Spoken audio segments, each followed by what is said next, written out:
Hello friends, welcome to my channel. आज का हमारा टॉपिक है from the Indian partnership act 1932 से। आज के हम टॉपिक में पढ़ेंगे कि डिसोल्यूशन ऑफ पार्टनरशिप और डिसोल्यूशन ऑफ द फर्म क्या होती है। डिसोल्यूशन ऑफ पार्टनरशिप आप इसको बोल सकते हो reconstitution of the firm. It means there is changes in the relation of partners and the firm continues as a new firm. Dissolution of partnership का मतलब होता है कि पार्टनरशिप फर्म चलती रहेगी, कुछ रिकंस्टिट्यूशन हुआ। रिकंस्टिट्यूशन कैसे हो सकता है? कोई किसी पार्टनर का एडमिशन हो सकता है, किसी पार्टनर की रिटायरमेंट हो सकती है, किसी पार्टनर की इंसॉल्वेंसी हो सकती है, किसी पार्टनर की डेथ हो सकती है। ठीक है, तो ये सब क्या है? रिकंस्टिट्यूशन। तो फर्स्ट है हमारा एडमिशन ऑफ द पार्टनर।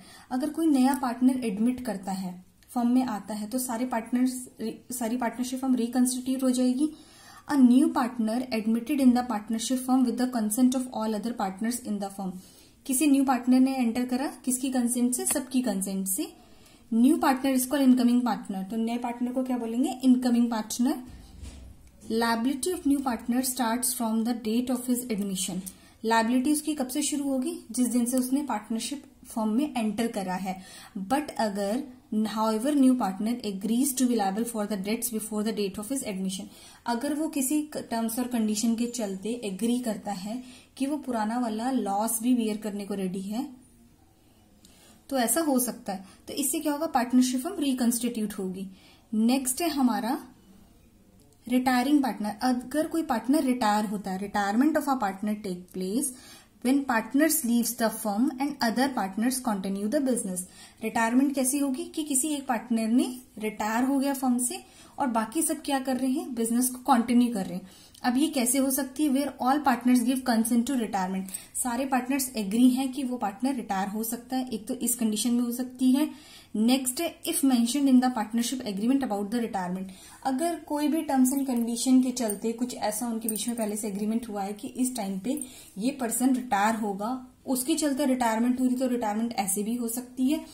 और थर्ड है where partnership is at will. Will का मतलब क्या होता है? पार्टनरशिप एज विल में सबके पास राइट होता है कि जब तक वो पार्टनरशिप फर्म में रहना चाहते, कंटिन्यू करना चाहते, वो कंटिन्यू कर सकते हैं। अदरवाइज वो एक नोटिस देके अपने आप को रिटायर कर सकते हैं। तो रिटायरमेंट के केस में क्या होगा? फर्म रिकंस्टिट्यूट हो जाएगी। कोई एक पार्टनर जाएगा तो बाकी सबका शेयर उसके अकॉर्डिंग एडजस्ट हो जाएगा। तो ये क्या है? हमारा रिकंस्टिट्यूशन का दूसरा केस है कि इस वजह से भी रिकंस्टिट्यूशन हो सकती है। थर्ड है हमारा इंसॉल्वेंसी ऑफ अ पार्टनर। अब इंसॉल्वेंसी में क्या आएगा? When partners in the firm declares insolvent then he remains no more partner from the date on which order passes. अगर ये डिसाइड हो गया कि कोई एक पार्टनर इंसॉल्वेंट हो गया, इंसॉल्वेंट मतलब होता है कि उसके पास अब बिल्कुल पैसे नहीं है, वो डेट्स को रीपे नहीं कर पाएगा, उसके पास कुछ भी पैसे नहीं है।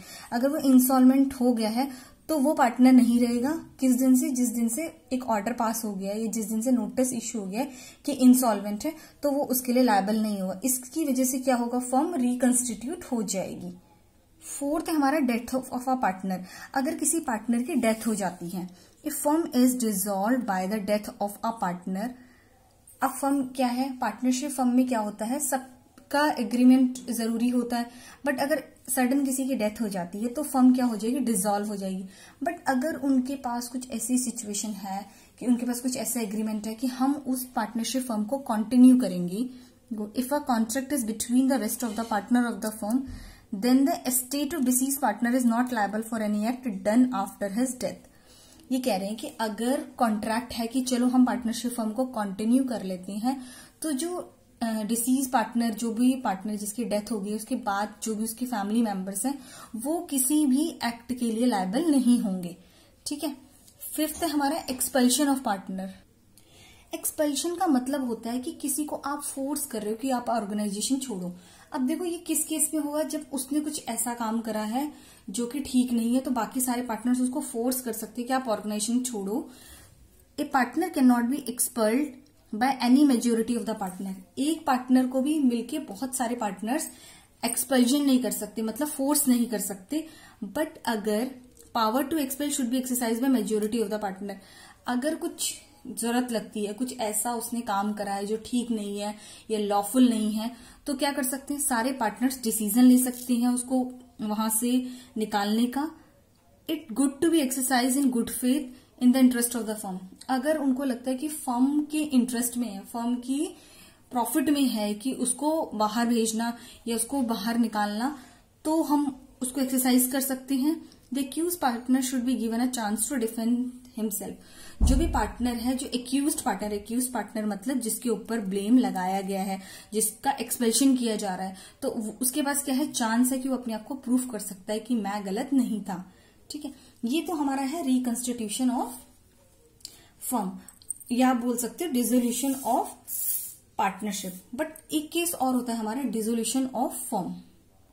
उस केस में पार्टनरशिप डिसॉल्व होती है, बट इस केस में फर्म डिसॉल्व हो जाती है। फर्म डिसॉल्व होने का मतलब है कि फर्म अब कंटिन्यू नहीं करेगी अपना बिजनेस। तो ये किसकी सिचुएशन में हो सकता है? It means there is end of the firm by breakup of relation of partnership between all the partners. यहाँ पे क्या होगा, सारे पार्टनर्स के बीच में रिलेशंस नहीं रहेंगे आगे। और ये किससे हो सकता है? First by agreement.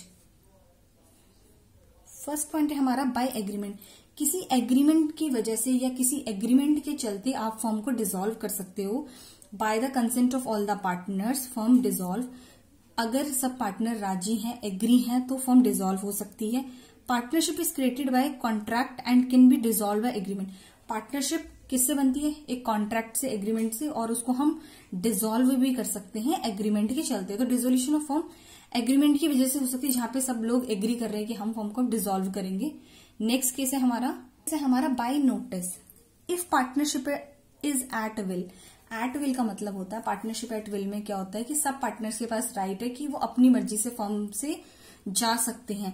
तो वो क्या करेगा, कोई भी पार्टनर नोटिस दे देगा और फर्म क्या हो जाएगी, डिसॉल्व हो जाएगी। थर्ड पॉइंट है हमारा on happening of certain contingencies. कोई ऐसी इमरजेंसी वाली सिचुएशन आ जाती है। कैसी situation? If form for a fix term then expiry of that period. अगर कोई पार्टनरशिप फॉर्म किसी टाइम पीरियड के लिए बनी हो, लेट सपोज किसी ने टाइम पीरियड डिसाइड कर रहा है, कहा है कि हम 1 साल तक इस फॉर्म को चलाएंगे। अगर वो टाइम पीरियड खत्म हो जाता है तो फर्म खत्म हो जाएगी। Bye death of the partner, किसी पार्टनर की डेथ हो गई तो फर्म डिसॉल्व हो जाएगी। बाय इंसॉल्वेंसी ऑफ पार्टनर, अगर कोई पार्टनर इंसॉल्वेंट हो गया, इंसॉल्वेंट मीन्स अनेबल टू पे डेट्स, तो उस केस में भी क्या होगा, फर्म डिसॉल्व हो सकती है। अब नेक्स्ट है हमारा कंपल्सरी डिसोल्यूशन। कंपल्सरी में क्या आएगा? If all partners of the firm become insolvent और if all partners except one become insolvent. या तो क्या हो, सारे पार्टनर्स इंसॉल्वेंट हो जाए, और या उनमें से कोई सारे इंसॉल्वेंट हो जाए बट एक इंसॉल्वेंट ना हो, तब भी फर्म डिसॉल्व हो जाएगी, क्योंकि फर्म को चलाने के लिए 2 पार्टनर्स मिनिमम है। ठीक है, केस क्या है, सारे पार्टनर्स हो जाए या उनमें से कोई एक पार्टनर रह जाए, तब भी फर्म डिसॉल्व हो जाएगी। If firm is doing business which is not legal then it get dissolve. और अगर वो कोई ऐसा बिजनेस कर रही है जो लीगल नहीं है, तो भी फर्म डिसॉल्व हो सकती है। तो ये है कंपल्सरी डिसोल्यूशन के अंदर। अब क्या है डिसोल्यूशन थ्रू कोर्ट। अब कोर्ट कब फर्म को ऑर्डर पास कर देगी, नोटिस दे देगी आप फर्म को बंद करो, वो कौन कौन से केसेस हैं? फर्स्ट है हमारा if a partners becomes of unsound mind. Unsound mind होता है कि उसको, वो साउंड माइंड का नहीं है, मतलब उसका प्रॉपरली दिमाग काम नहीं कर रहा या उसको कुछ प्रॉब्लम हो गई है। And case for dissolution is filed by any other partner of the firm. अगर कोई पार्टनर अनसाउंड माइंड हो चुका है और किसी और पार्टनर ने केस फाइल कर दिया कि हमें फर्म डिसॉल्व करनी है, तो वो डिसोल्यूशन थ्रू कोर्ट के चलते फर्म डिसॉल्व हो सकती है। नेक्स्ट है हमारा if a partner become permanently incapable. Partner क्या हो गया, अब परमानेंटली इनकैपेबल, कुछ काम कर ही नहीं पाएगा ऑफ परफॉर्मिंग हिज ड्यूटी, और अपनी ड्यूटीज को नहीं कर पाएगा। And suit is filed by any other capable partner of the firm. और किसी ने केस डाल दिया है कि हमें अब बिजनेस नहीं करना, ये पर्सन परमानेंटली इनकैपेबल हो गया, तो भी फर्म कोर्ट एक नोटिस इश्यू कर देगी या एक आप बोल सकते हो ऑर्डर दे देगी कि आप फर्म को डिसॉल्व करो। हमारा किस किस केस में बाय थ्रू कोर्ट हो सकती है? If business of a firm carried on only loss then court by order dissolve the firm. अगर कोई ऐसा बिजनेस चल रहा है जिसमें कॉन्टिन्यूसली लॉस ही दिख रहा है, तो भी कोर्ट ऑर्डर पास कर सकती है कि फर्म को डिसॉल्व करना पड़ेगा। If partner transfer his whole interest to the third person then other partner sue for dissolution.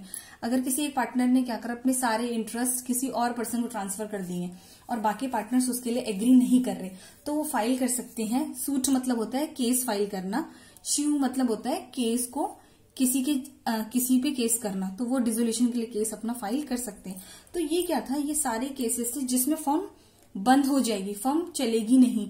और रिकंस्टिट्यूशन और इसमें यही फर्क है, रिकंस्टिट्यूशन में फर्म कंटिन्यू होगी पर रिकंस्टिट्यूट हो जाएगी और डिसोल्यूशन ऑफ फॉर्म में फॉर्म नहीं चलेगी।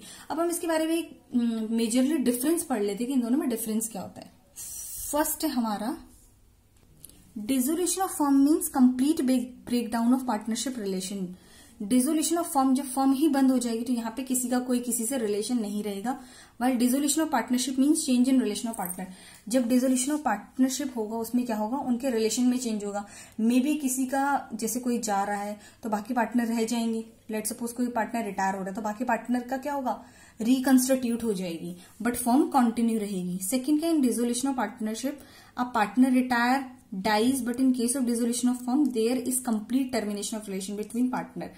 डिसोल्यूशन ऑफ पार्टनर में क्या हो सकता है, कोई रिटायर कर सकता है, किसी की डेथ हो सकती है, बट डिसोल्यूशन ऑफ फर्म में क्या होगा, कंप्लीट टर्मिनेशन हो जाएगा ऑफ रिलेशन, उनके बीच में कोई रिलेशन फिर नहीं रहेगा।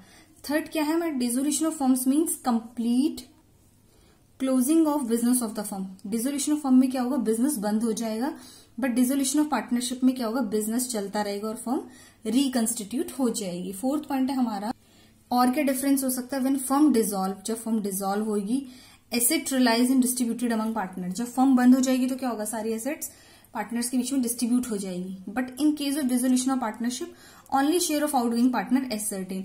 बट अगर partnership firm dissolution of partnership हुआ है तो क्या होगा, खाली उस पर्सन का शेयर उनको डिसाइड करना पड़ेगा और उसके बेसिस पर डिसीजन लेना पड़ेगा अब इसका हमें क्या करना है।